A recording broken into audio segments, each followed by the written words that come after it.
Toyota god. Others say he ran for mayor. Introduce you to the candidates running for mayor. So today it's Jim Miller. One of your priorities that you've laid out is fixing the roads in Colorado Springs. Jim Miller. Mr. Miller, you also have 30 seconds. That was Jim Miller, just a guy. All we know is he's just a guy with more cars than friends. Jim Miller is on Automotive ADHD. Yes, he is. Jim Miller, just a guy running for City Council. District 5, by the way. He is the only car guy I'm aware of. Not just that I'm aware of, he just is the only car guy running for City Council. And I can't speak to every city out there, but in general, car guys aren't running for much. And we complain as car guys that, oh man, these stupid ordinances suck. The code is getting on me for this. The tint, I got in trouble for XYZ tint in the city. Whatever. As car guys, we kind of keep to ourselves. We like our own freedom. We want to not be out there bugging too many people. But as a result, too, I think we get trampled a bit politically. Yeah. I think we do. Yeah, 100%. I mean, we're kind of reclusive. We're a little bit, for the most part, we don't like politics. We don't like politicians. We don't want to deal with any of it. We think it's ridiculous and just foolish most of the time. And we're like, what? This person didn't even do this, and they're just making up stuff that apply to things that I do. So yeah, no, we're a group that doesn't really get involved with the system a lot, but we do pay for a lot of things. We pay for a lot of roads. We have a lot of taxes and parts and stuff we get. We fund a lot of things, registrations. There's a lot of stuff that we pay for. And, car people and old number 2 people, we do a lot of funding. We pay for a lot of things, and we have very limited representation, especially as car people. We don't hear people going, hey, man, not all of it's speed racing. Street racing, speed racer. I watched Speed Racer with my 4-year-old niece. So I was showing her what a speed racer was with the cheesy pose. Yeah. With the scarf. And you're like, whoa, this dude's like super cool. And you're like, even with the scarf. And then everybody yells at you like, that's an ascot. And you're like, well, I don't know. I don't know what that means. Sounds inappropriate. But yeah, car people are just, we're not represented. Nobody cares about us, and everybody takes advantage of us. And I would like to encourage, especially because ballots just went out, yesterday? Yeah, yesterday. Yep. Ballots went out in the mail. If you're in Colorado Springs, you should have that ballot in your mailbox any time now. Any second, actually. Any minute, any day. Yeah, look out your window right now. The mailman's walking up. Yeah, and if you do live in the Springs, I mean, go register to vote. Get some representation so you're not just totally screwed over on all these weird ordinances and rules and just a government overreach about your private property and your private property. It's your car, your stuff. You should be able to work on it, do what you're going to do. You're not a criminal. You shouldn't be getting in trouble, and they shouldn't be putting everybody, it's street racing. And you're like, no, I was really just speeding. I don't know any of these other dumb people. I just wanted to rev it out and see what it sounds like because I work too much and I'm way overtaxed. So I figured I might as well use these potholed roads because how's the Springs become? Nothing. Everything's closing except for what? Walmarts and potholes. So it's the only thing staying open in town. Yes, indeed. Now, speaking of potholes, by the way, that's a good segue there. Speaking of potholes, what is your take on fixing the roads here in Colorado Springs? And that question came up before, too, even in your own open that you have back when you were running for mayor. Yes. And I said, I'll fill it up myself and find out who's supposed to fill it up. And if they're not filling it up, I'll get them fired and find somebody that wants to fill them up and is supposed to be taken and being accountable.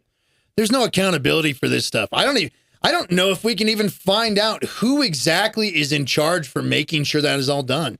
I'm sure it's something on the interweb. We need to find out and get a little more detailed with some of that.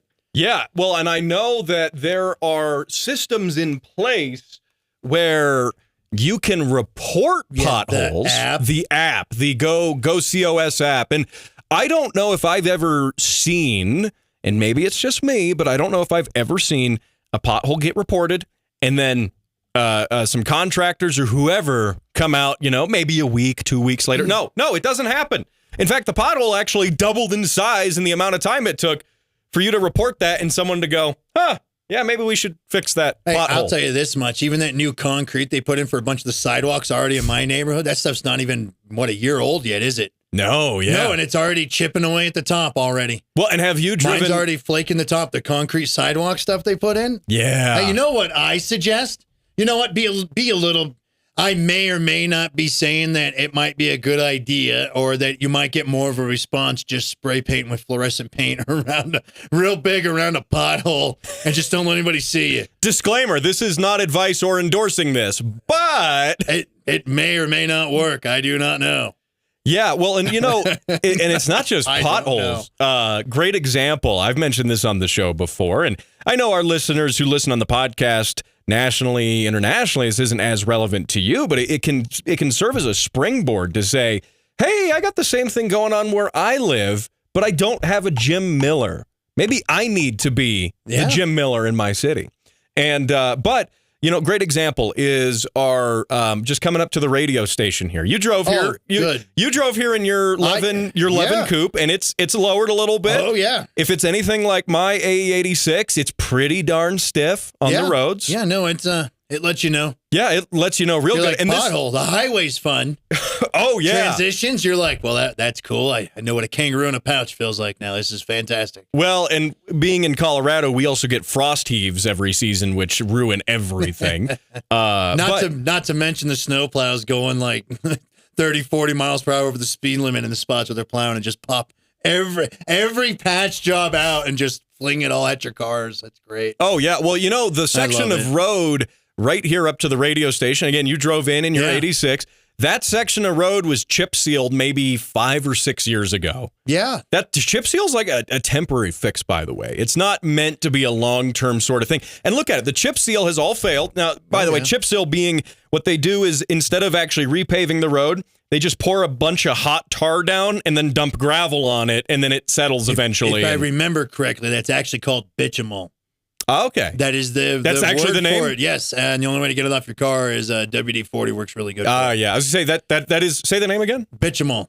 Okay. I might be not that's quite. That's the FCC guy. He's like right over there. I can see him out the window. It's real sticky tar like stuff that lets all the chip seal stick to it. Okay. Gotcha. So, and we'll have to tell the FCC that when they take us off the air. But they're like, well, the what? And you're like, these guys are in here talking about female dogs during a car show. No, we're not. Relax. But no, that section of road, man, is terrible. It's all failed, and there's huge patches of it missing, exposing just bare concrete underneath. And then that gravel, it's just turned into gravel. Yeah. I've gotten 5 rock chips in the past probably 2 months on my windshield. Yeah. Just driving through there. And I'm not tailgating people. Good thing you got a windshield from me, huh? Yeah, it is.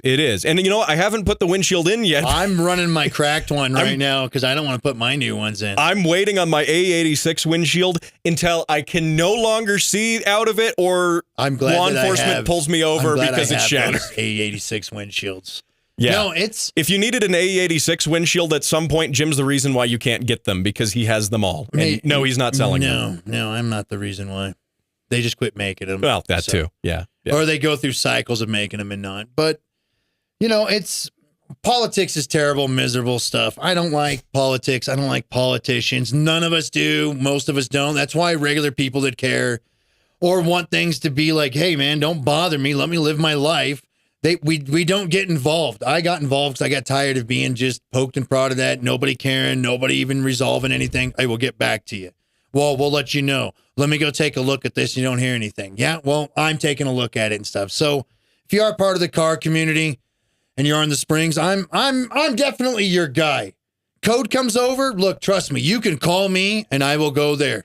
I will go there and resolve it. I will make it better. Mm-hmm. And remember, city council has a lot to do with code, doesn't it? Absolutely. City council is behind many of the code things we don't like. A great example, the ordinance. By the way, if it says ordinance, generally speaking, it was done by city council. Yeah. The ordinance we've talked about at length on this show in Colorado Springs that prohibits you from parking an unregistered vehicle on your private property, not on the road, on your private property. Your property. You paid for. You are overtaxed on. You had to sacrifice to have. The reason why you work so much. Yeah, and now I can hear some keyboard warriors in the internet comment section coming. Well, it says you can park it in your garage, so you technically can park it on your property. No, you're defining where I can park it on my piece of property, and it has to be inside and out of sight? No, what if I want it in the driveway? What if I have a race car and I roll it into the driveway so I can clean it? It doesn't matter that off-road vehicle, a track vehicle, it doesn't matter. It's your private property and your private property, and I will not let nobody tell you what to do with your private property on private property. You got that as a guarantee. That's how I am with it. You do not tell hardworking people what to do with what they earned. It's not your stuff. It's our stuff. Now, Jim, what would you say for, car guys who, again, a lot of us don't want to get politically engaged, and a lot of us, politics isn't our cup of tea, but this is important, and I always keep the show politically relevant as it pertains to cars. But what would you say to car guys who are, on the fence here? What do you think you should tell them about that? We need to start having some kind of advocacy. All right. Look, I've been saying it a few times now and for quite a bit, for quite a few weeks actually now. If you don't vote, you're going to go broke. They're guaranteeing the fact that you're just going to be so annoyed and irritated that you're not going to participate in the system that they designed to keep you too busy to participate in, too busy to be an activist in, too busy to be like, no, I don't want you doing this to my stuff. You're not telling me what to do. So, we need some more me's out there with it. We need to get a little more back. We need to get a little more interactive for a minute. Look, yeah, it sucks. I don't like political seasons. It's the worst time of the year. Why aren't elections in the summer? Yeah, that's a great point, by the way. Make it in the summer. I'm in a better mood. I'm congregating and hanging out with people of like-minded or different-minded. They're meeting new people and chit-chatting and talking. I mean, come on. Going to car shows, too, by the way. That's right. Yeah. This stuff is all designed to keep us from participating. And they bank and count on us not saying, not doing, not voting, not registering. And look, if you don't want to pick a party, that's fine. I'm all about that. That is fine. Just, you need to vote or you're going to go broke. Be unaffiliated. Pick a thing, vote. Well, and for the record, you're not a Republican or a Democrat. No, I am unaffiliated. I am very unaffiliated. Look, if I had to define me, it'd be like Constitution. Yeah. If you know anything about the Constitution, you like freedom, I'm your guy. Yep. That's just the way I am. There's overlaps with many things, but look, we have to participate or they're going to keep just stiffing us every day. Yeah. Now, Jim, how can people support your campaign? If you're hearing this on the radio right now or on the podcast later and you're like, I want to be a part of this, even if I don't live in the district, how can I help? Yeah. Jim Miller for Colorado.com. You can go on there. You can make a financial contribution. That helps. You can log in and put all your info in there, and we'll keep you up to date, too, as we're doing stuff. I love it. Jim Miller, my guest, running for City Council, District 5 in Colorado Springs.